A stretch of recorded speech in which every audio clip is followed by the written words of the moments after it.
If you're a leader and you want to have a change done within your company and you've done that discovery, you have to make sure that your entire team knows that the clarity is going to come from the action steps and the movement through the change, that it will become more apparent to them. That all you can really give them is, we're here, we all feel this pain, and we recognize that it isn't what we want and where we want to be. But to get to that other side, we're going to have to go through some fog. We're going to have to go through some areas where things aren't lit as well as we would like them to be.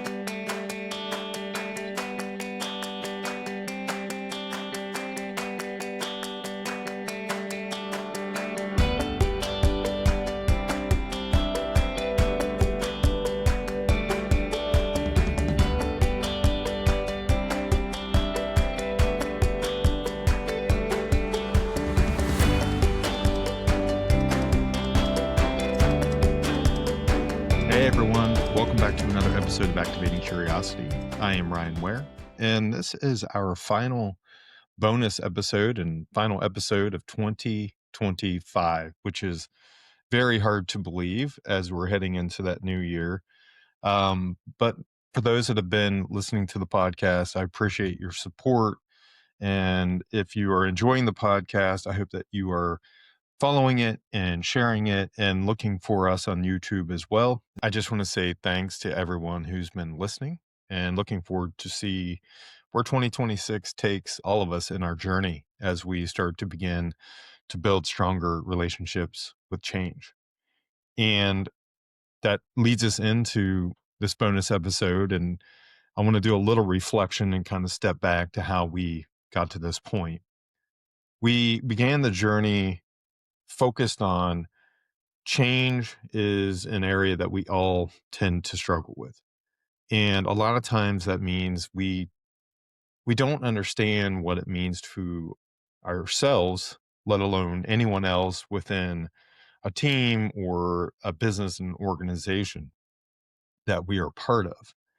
And change management and change within organizations, we've talked about that high percentage of failure to meet the objective, to meet the goals. It's a personal issue and kind of this universal issue as we're starting to look at, our businesses, but also in an entire industry that sometimes is seen as slow to change, slow to adopt anything that looks like innovation or anything that looks new. So we started the journey talking about choice and what choice means to us personally. And what does it mean when we make first choice, second choice? So first choice, we've made the decision that we're going to make this change happen. Versus someone else has made a choice that this change is going to happen. And how do we look at that? How do we feel about it? And whether we're going to become willing participants or begin to resist. The second area that we've been focusing on in the last episode was control.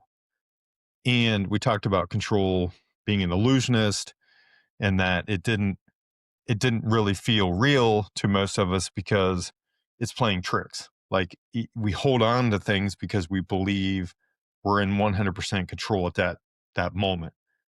But that's not the reality. We're holding on and we're actually losing more control. And that control is actually done through our presence in the journey. And that's what is kind of getting us to that point of leadership, that we are present during the change, that we understand that holding on to things that maybe worked in past situations are now causing us more pain.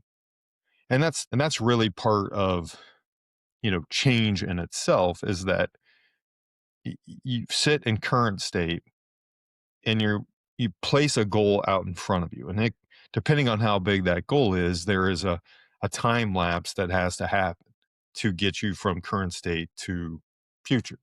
So when you first investigate that choice of, do I want to make this change, you are then evaluating all of those things that are currently that believed to be in your control, and what you might, in your mind, think that you're losing to go to that next stage, to begin to take the journey of the change. So, as humans, we need to evaluate our relationship with choice. We need to evaluate it with control. And by doing those, we are strengthening the foundation of our relationship with change. The third area that we need to investigate is the word clarity. And from a coaching perspective, the word clarity is this huge area of discovery. We have to go through a lot of questions in order to understand what clarity means from that individual. And the same is true for yourself. Like, if you want to build a stronger relationship with clarity, you need to understand what it even means to you. So, today we want to zero in on how our belief of clarity and that common statement that we hear in the industry, in our own lives, we probably said it, other family members saying it, like, well, I would make that change if I had 100% clarity. And it just got to make you wonder when you really think about it, is it's what does that actually mean? Think about what clarity means to you in this moment, because we talk about how clarity is, well, you just put the protocols in place and you build a process, and you set the expectations, and you do all of those things. Businesses do that with change all the time. You do it in your personal life. You say, hey, I don't like this current state and I want to be there, so I'm going to start the journey, and I'm going to make this happen. But we give up. We give up because other areas are faltering. It's not that we don't want to see at what's on the other side of that change. It's that the clarity piece and the control piece, and the first choice area versus second choice, like all of those things create emotions, because clarity is personal, just like choice, just like control. So we can't put clarity as a universal solution. It You have to understand it for yourself if you're going to make a change that is impacting you, maybe a small amount of people, versus what does it mean for clarity if you are leading change within your organization or within an industry. So let's take a look at clarity from our personal aspect, because it isn't a universal thing. Clarity is, I mentioned this before, it's like a Sasquatch. Like, we think we've seen it, but we probably have never seen it throughout our lives. And I can pick on a couple areas of my own. I can think about when I had two young children. Everyone else is telling you, there's all these books, all kinds of advice coming from every direction. But the reality was, like, no one had ever had my two sons before.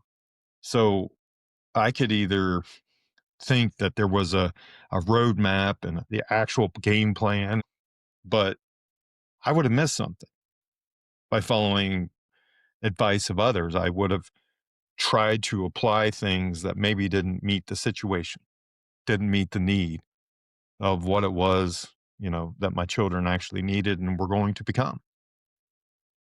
So, clarity when it relates to change or trying something new that you've never done before, you got to start to ask yourself those questions. Like, what does clarity mean to me? And how much information do I actually need? Do I need 100%? And what does that look like? What are the steps that have to be taken? And if you think, like, okay, I'm going to start going to the gym. I want to exercise more. We're heading into the new year, and that's like a very common thing that people think about. I want to lose weight. I want to become more active. So, all right, I'll get a gym membership. I'll pay for a whole year. That'll hold me accountable because it's coming out of the checking account.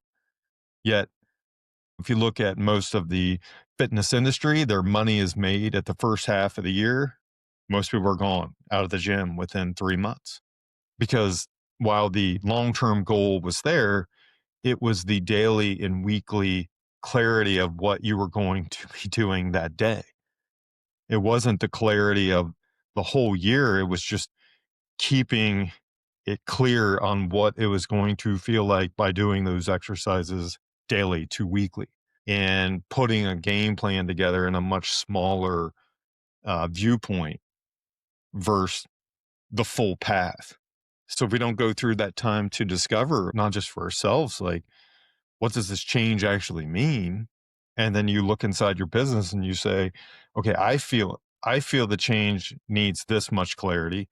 What is everyone else thinking? Because they're not going to be the same because it's personal. And I think a lot of times what happens with clarity is that it's the boss said, does that make sense? Are we all aligned? And then heads to the office, and most people didn't want to speak up. And if they did speak up, like, they still leave the room confused. And you can think about all these things as, even in a project standpoint, like when people aren't aligned on the message. And while communication within businesses is very much a critical component of change management, it it's that we're having the communication at a point in time where we didn't do any beginning discovery to better understand our individuals and our team and how they feel about change and how they, start to think about what clarity actually means. How much clarity do they need as a unit?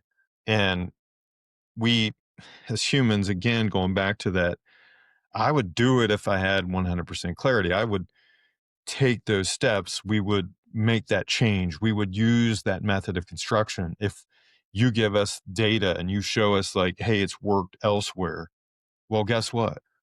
You're not them. So even with that data, situations are going to change. It doesn't mean that it's going to go exactly as planned. So what happens when it doesn't? How are you going to react to that? And I think a lot of times, like, you know, when you were a freshman at university or college, like, you didn't rush through to your senior year. The reality of the clarity of this is how I'm starting on day one. I want this degree. It's where I want to have a focus area for my career. The journey through, freshman year, sophomore, junior, all the way to senior and graduation, that journey that you're experiencing, like, that's the change. Know that it's you got to go this many courses and you got to do this many credits, but you don't know what that class is going to be like. You don't know what the professor is going to be like. You don't know how you're going to feel. You don't know what the rest of the workload's going to be. Like, all of those things are unknown. But the journey and the experience of going through the trainings and the classes and the education piece of it, like, that's the beautiful part of change. You wouldn't want to rush through that. But when we get into businesses, like, we want to start with, hey, we communicated, like, we're here, we want to get to there. We map out clarity that doesn't answer all of the questions that everybody wants. We end up into a situation somewhere down the line and we give up. Half the team gives up, the other team's pushing because not everybody understands the message, the goal. But it's because some people think, I I I got to know exactly how this is going to go, and if I don't, I'm not going to be a willing participant. And, well, 100% clarity will never happen because it's, in most cases, new territory. It's something you've never seen. It's part of life you've never experienced. And the reason I'm saying all of that is that I think I think a lot of times in organizations, it's we don't have time, or we feel we don't have time. So we do not spend the necessary time to go through that discovery piece.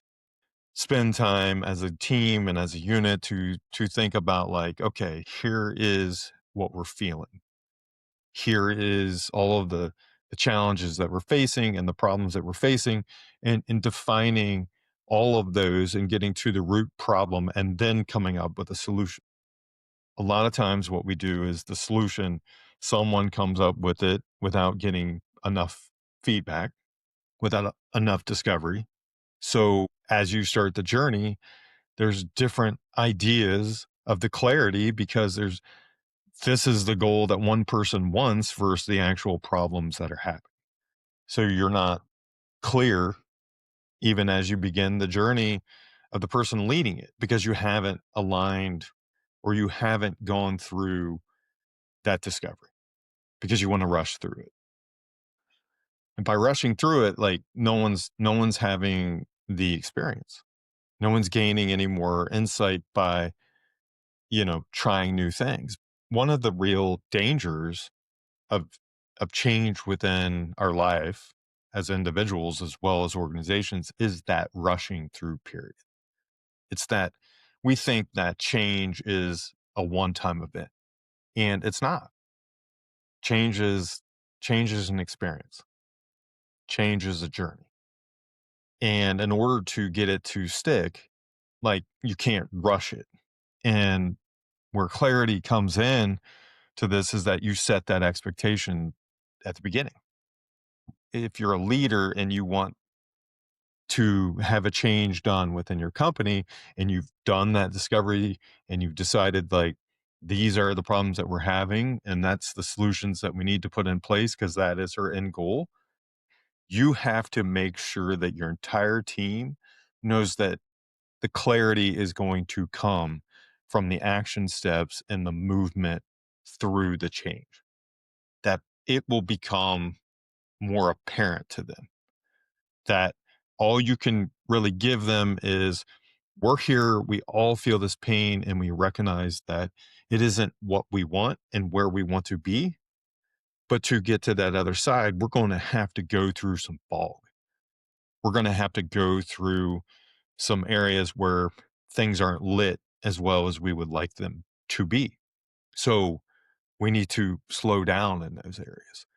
We need to understand how we're feeling about them and going through them, but we need to understand like that moment, those areas of fog and darkness, they are about exploration. They are about discovery. They are about trying to find out like these new things that we're learning, these new tasks that we're taking on, this new technology or method of construction or solution that we're putting into place. Like this is where we're growing. This is where we're learning. This is where we're developing. And that is setting a foundation to get the change to stick. Because when it feels uncomfortable, when it feels new and it feels dark and a little foggy, speeding up through those areas, like that's where accidents happen. That's where we feel like, hey, I messed up and well, this didn't work because I didn't know what I was doing.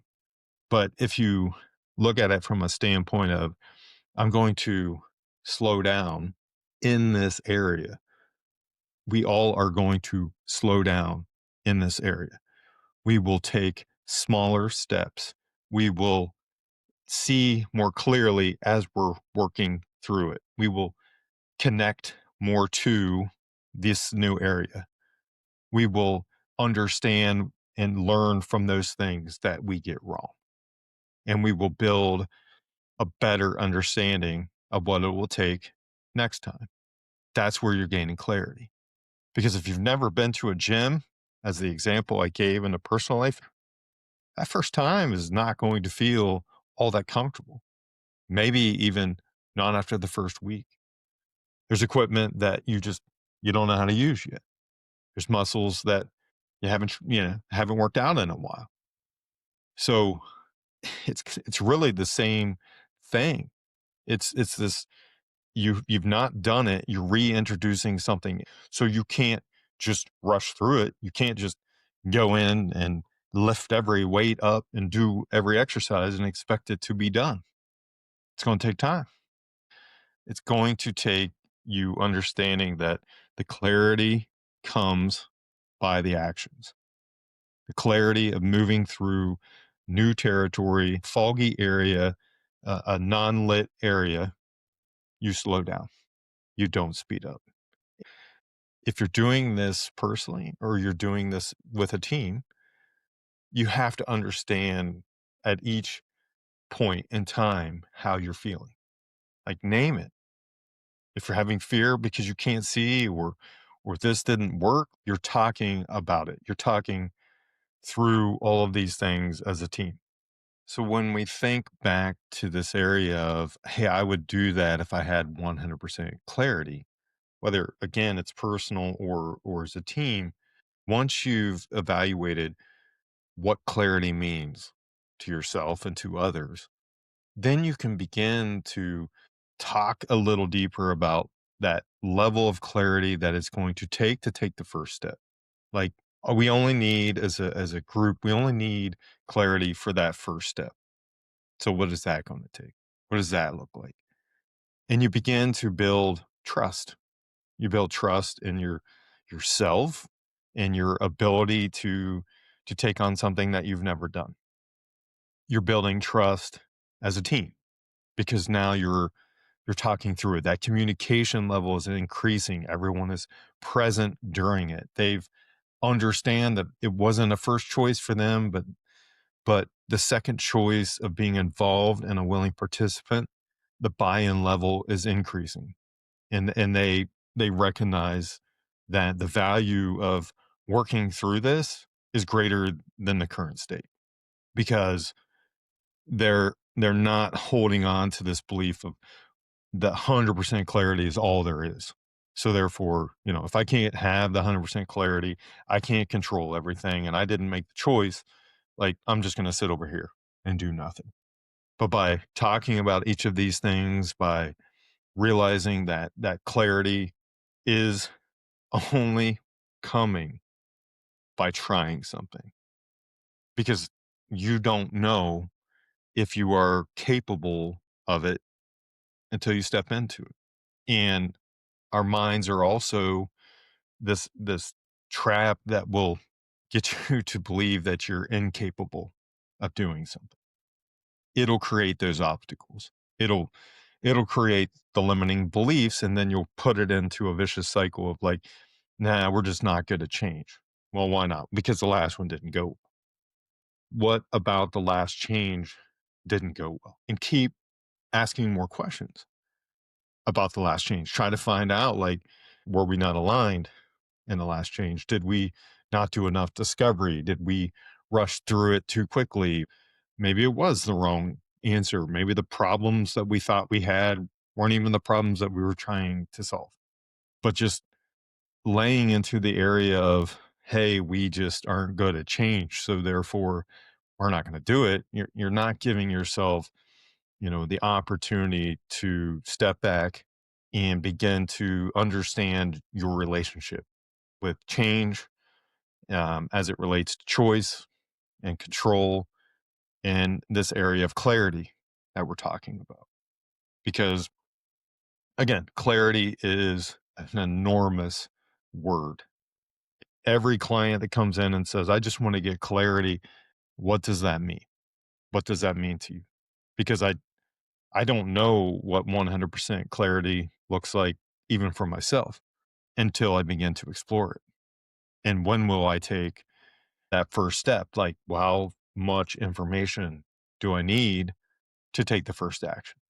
But I can make the fog less dense by having action steps, by having smaller incremental viewpoints of what I need to achieve to get to the next point of clarity, not to see all the way through it.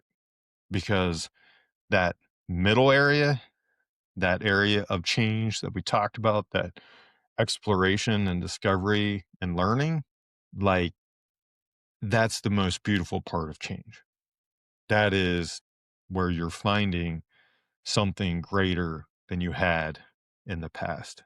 And if you, again, skip it because you don't have 100% clarity, if you rush through it because you just want the change to happen, you're missing something. You're missing that experience. But we we can't get there if we're not willing to pause to understand our relationship with change and others and their relationship with change.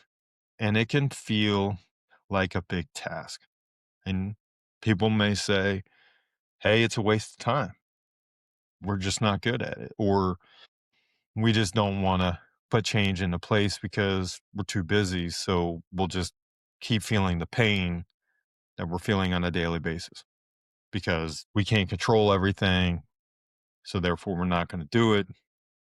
And we don't have clarity. So nothing changes. Everything stays the same. And that's not a good answer for anyone within the business, for yourself, for the industry.